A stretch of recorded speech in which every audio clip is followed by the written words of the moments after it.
إن الحمد لله نحمده ونستعينه ونستغفره ونعوذ بالله من شرور أنفسنا ومن سيئات أعمالنا من يهده الله فلا مضل له ومن يضلله فلا هادي له وأشهد أن لا إله إلا الله وأشهد أن محمدا عبده ورسوله أما بعد يا أيها الذين آمنوا اتقوا الله حق تقاته ولا تموتن إلا وأنتم مسلمون يا أيها الناس اتقوا ربكم الذي خلقكم من نفس واحدة وخلق منها زوجها وبث منهما رجالا كثيرا ونساء واتقوا الله الذي تساءلون به والأرحام إن الله كان عليكم رقيبا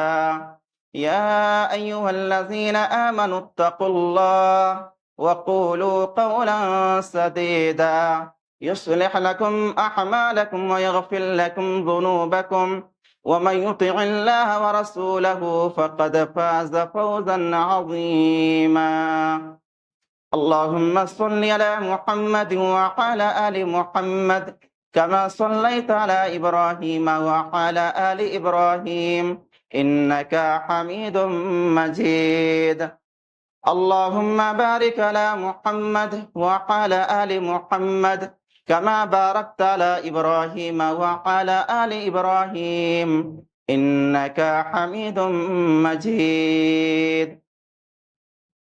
ہر قسم کی تعریف، ہر قسم کی بڑائی، بزرگی، حمد و ثنا اللہ رب العزت کے لیے لائق و زیبا ہے، جو ہم سب کا حقیقی معبود پالنہار ہے۔ درود و سلام ہو تمام انبیاء کرام پر، تمام رسولوں پر، خصوصاً ہمارے آخری نبی محمد مصطفیٰ صلی اللہ علیہ وسلم پر۔ محترم سامعین، اکثر دیکھا جاتا ہے کہ عید کی نماز پڑھنے کے بعد اکثر و بیشتر مسلمان سب سے پہلا کام کرتے ہیں، نماز چھوڑ دیتے ہیں۔ حالانکہ نماز چھوڑنا کتنا بڑا جرم ہے، کتنا سخت وعید ہے کہ اگر آپ علماء کے فتویٰ سن لیں گے تو آپ تعجب کریں گے کہ نماز چھوڑنا اتنا بڑا جرم ہے، اتنا بڑا گناہ ہے۔ علامہ ابن قیم رحمۃ اللہ علیہ کہتے ہیں، علماء کا اس بات پر اتفاق ہے کہ جان بوجھ کر نماز چھوڑنا چوری، ڈکیتی، بدماشی، زناکاری، بدکاری، حتیٰ کہ قتل سے بھی بڑھ کر جرم ہے جان بوجھ کر ایک وقت کا نماز چھوڑنا۔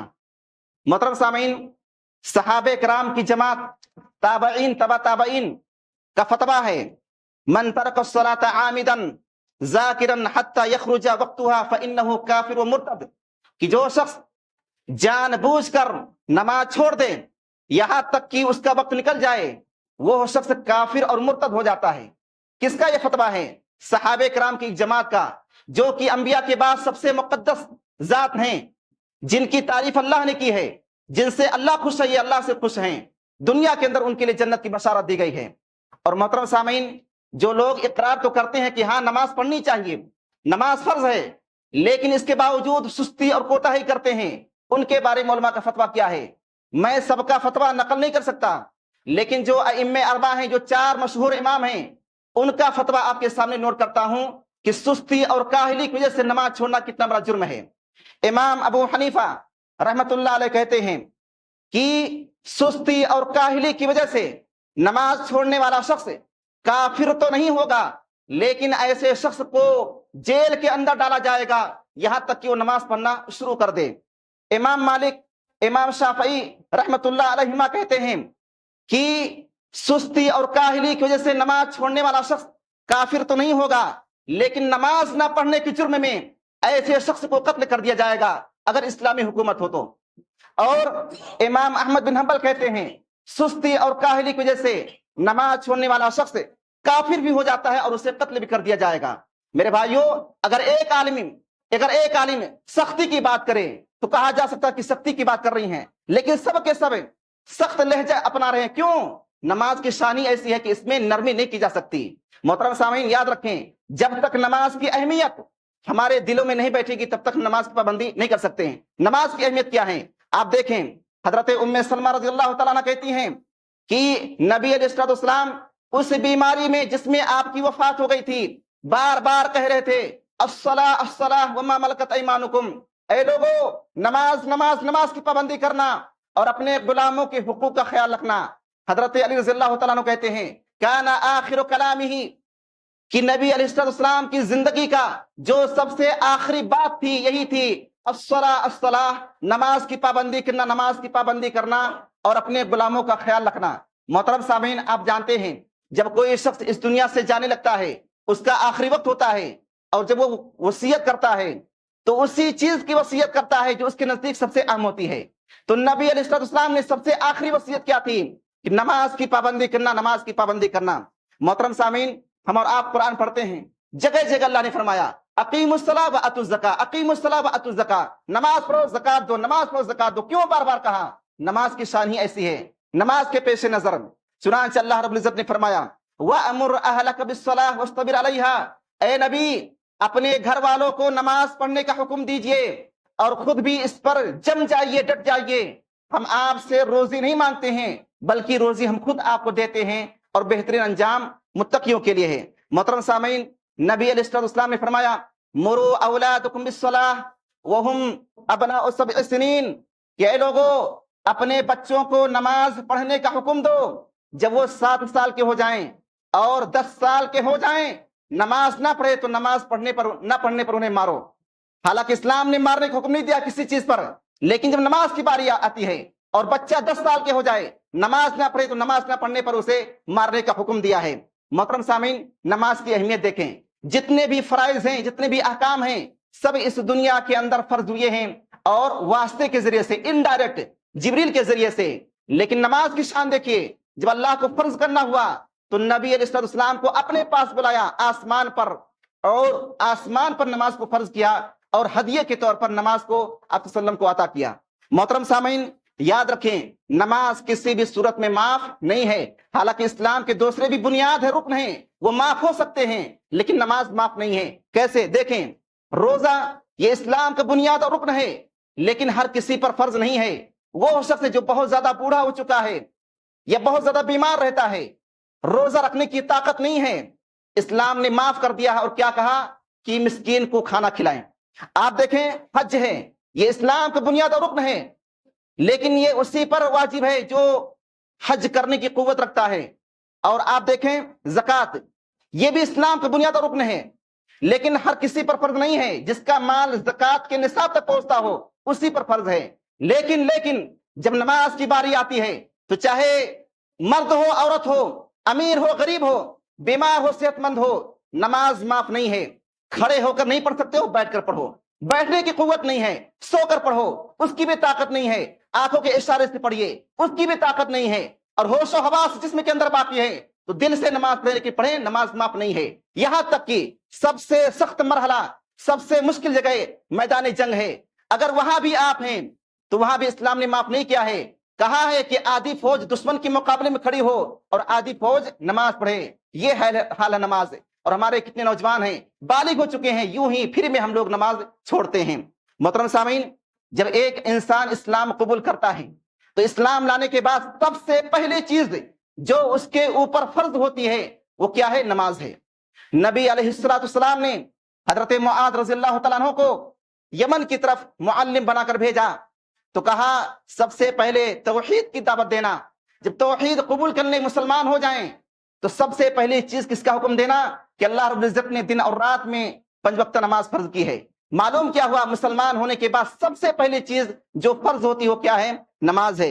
محترم سامعین، نبی علیہ السلام نے فرمایا کہ 5 وقت کی نمازیں اللہ تعالیٰ نے بندوں پر فرض کیا ہے، تو جو شخص ان کی پابندی کرے گا اور کسی بھی نماز کو ہلکے میں لے کر کے نہیں چھوڑے گا، اللہ کا وعدہ ہے کہ اللہ تعالیٰ اسے ضرور جنت میں داخل کرے گا۔ محترم سامعین، نبی علیہ السلام فرماتے ہیں اول ما یحاسب به العبد یوم القیامہ الصلاۃ، کہ قیامت کے دن سب سے پہلے اللہ کی بارگاہ میں سوال و جواب ہوگا کس کے بارے میں؟ نماز کے بارے میں۔ فإن صلحت صلح سائر عمله، اگر اس کی نماز درست تھی، سنت کے مطابق تھی، برابر پڑھ رہا تھا تو اس کے سارے اعمال بھی درست ہوں گے، لیکن اگر نماز میں سستی کوتاہی ہے، بگاڑ اور فساد ہے تو اس کے سارے اعمال برباد ہو جائیں گے۔ آپ کا اخلاق کتنا بھی اچھا ہو، کتنا بھی صدقہ خیرات کرنے والے ہوں، کچھ بھی کرنے والے ہوں، لیکن نماز کی پابندی نہیں ہے تو سارے اعمال برباد ہو جائیں گے۔ محترم سامعین، نبی علیہ السلام فرماتے ہیں میرا جی چاہتا ہے کہ مصلی پر کسی اور کو کھڑا کروں اور میں مسجد سے باہر نکلوں اور آگ کا شعلہ لے کر نکلوں، جو شخص نماز پڑھنے نہیں آیا ہے اس کے گھر کو آگ لگا دوں۔ اللہ اکبر! کون کہہ رہے ہیں؟ رحمت للعالمین، جو ساری جہان کے لیے رحمت بن کر آئے تھے، لیکن کتنا سخت جملہ استعمال کر رہے ہیں، کیوں؟ نماز کی اہمیت کے پیش نظر کہتے ہیں کہ دل کہتا ہے کہ اس کے گھر کو آگ لگا دوں۔ اور محترم سامعین، غزوہ خندق کے موقع پر کفار و مشرکین نے نبی علیہ السلام کو نماز نہیں پڑھنے دیا، یہاں تک کہ عصر کی نماز فوت ہو گئی۔ اس پر آپ کو اتنی تکلیف ہوئی کہ آپ نے ان کے حق میں بد دعا کی، کہا اللہ ان کی قبروں کو، ان کے گھروں کو آگ سے بھر دے جس طرح سے انہوں نے ہماری نماز چھڑوا دی ہے۔ میرے بھائیوں، نماز کی اہمیت دیکھیں، اور خوش نصیب ہیں، قابل مبارکباد ہیں وہ بھائی جنہیں نمازوں سے محبت ہے، اذان پڑھتی ہے اٹھ کر کھڑے ہو جاتے ہیں، خوش نصیب ہیں۔ اور کیا نماز پڑھنے والے نہ پڑھنے والے برابر ہو سکتے ہیں؟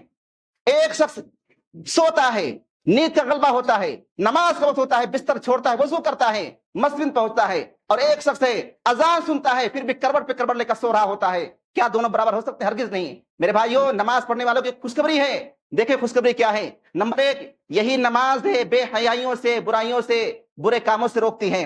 اور نبی علیہ السلام سے پوچھا گیا کہ اللہ کے رسول صلی اللہ علیہ وسلم سب سے پسندیدہ عمل، سب سے محبوب عمل اللہ تعالیٰ کو کون سا ہے؟ تو آپ نے کہا وقت پر نماز کی پابندی کرنا، یہ اللہ تعالیٰ کو سب سے زیادہ پسندیدہ عمل ہے۔ محترم سامعین، نبی علیہ السلام نے فرمایا صحابہ کرام سے کہ میرے صحابہ، تمہارا کیا خیال ہے اگر تم میں سے کسی کے گھر کے سامنے نہر بہ رہی ہو اور 5 مرتبہ غسل کرتا ہو، کیا اس کے جسم پر میل کچیل باقی رہے گا؟ صحابہ کرام نے کہا نہیں۔ آپ نے کہا یہی مثال 5 وقت نمازوں کی ہے، جو 5 وقت نماز پڑھے گا اس کے اوپر کوئی گناہ نہیں ہوگا۔ اور آپ صلی اللہ علیہ وسلم فرماتے ہیں جب فرض نماز کا وقت ہوتا ہے اور ایک مسلمان شخص اٹھتا ہے، وضو کرتا ہے اور اچھے سے وضو کرتا ہے اور خضوع کے ساتھ نماز پڑھتا ہے تو اس کے گناہ مٹ جاتے ہیں، یہاں تک کہ وہ کبیرہ گناہ کا ارتکاب نہ کرے۔ محترم سامعین، نماز کی فضیلت دیکھیں، جب آپ نماز پڑھتے ہیں، نماز کے لیے کھڑے ہوتے ہیں تو حدیثوں میں آتا ہے کہ گناہ اس کے سروں کے اوپر بلند کر دیے جاتے ہیں، جب وہ سجدہ کرتا ہے گناہ جھڑتے ہیں، جب سلام سے فارغ ہوتا ہے تو تمام گناہوں سے پاک و صاف ہو جاتا ہے۔ حضرت انس رضی اللہ تعالیٰ عنہ کہتے ہیں کہ ایک مرتبہ ہم صحابہ نبی علیہ السلام کے پاس بیٹھے تھے، اتنے میں ایک شخص آیا، کہا اللہ کے رسول صلی اللہ علیہ وسلم مجھ سے ایک بہت بڑا گناہ ہو گیا ہے، حد واجب ہے۔ آپ نے کوئی جواب نہیں دیا، نماز کا وقت ہوا، آپ نے نماز پڑھائی، اس شخص نے بھی آپ کے ساتھ نماز پڑھی۔ نماز کے بعد پھر وہی شخص کہتا ہے مجھ سے ایک بڑا گناہ ہوا ہے، حد واجب ہے، میں کیا کروں؟ آپ نے کہا کیا تم نے ہمارے ساتھ نماز پڑھی؟ کہا ہاں۔ آپ نے کہا نماز کی بدولت اللہ نے تمہارے گناہوں کو معاف کر دیا ہے۔ محترم سامعین، نماز پڑھنے کی فضیلت دیکھیں، نبی علیہ السلام فرماتے ہیں جو شخص گھر کے اندر وضو کرتا ہے، گھر کے اندر پاکی حاصل کرتا ہے، پھر کسی مسجد کا رخ کرتا ہے تاکہ فرض نماز ادا کرے، تو اس کے ایک قدم کے اٹھانے سے گناہ جھڑتے ہیں اور ایک قدم کے اٹھانے سے درجہ بلند ہوتے ہیں۔ کہاں؟ جب تک کہ مسجد میں نہ پہنچ جائے۔ اور پھر جب مسجد میں پہنچتا ہے، نماز کے انتظار میں رہتا ہے، تو وہ برابر نماز کی حالت میں ہوتا ہے، گرچہ وہ سنت نوافل نہیں پڑھ رہا ہے، نماز کے انتظار میں بیٹھا ہوا ہے، پھر بھی اسے نماز پڑھنے کا ثواب ملتا رہے گا۔ اور جب تک نماز کی حالت میں بیٹھا رہے گا، فرشتے اس کے حق میں دعا کرتے ہیں اللہم ارحمہ، اللہ اس پر رحم فرما، اللہم اغفر لہ، اللہ اسے بخش دے، اے اللہ اس کی توبہ قبول فرما۔